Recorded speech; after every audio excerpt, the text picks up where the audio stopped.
question number 4 on page 4.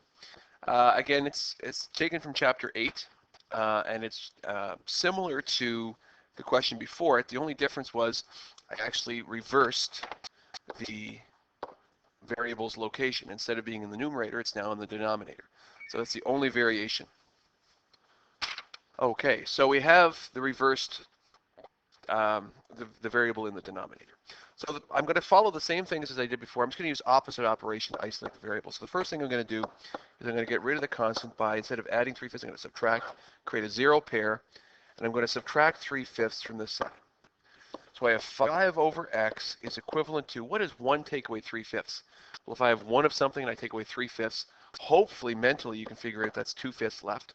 If you couldn't, you could change 1 to 5 over 5. That's the same thing as 1. Take away 3/5 is still going to give you 2/5 because you have your common denominator. Either way, you end up with 2/5 as your 1 take away 3/5.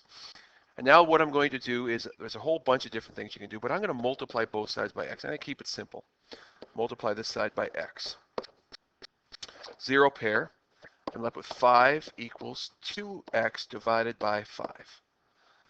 And then what I'm going to do is I'm going to then go over here, and it seems real crazy to do this, but anyway, I'm going to multiply both sides by 5 because I have a fifth of 2x, but multiplying that by 5, I will have 2x equals 25.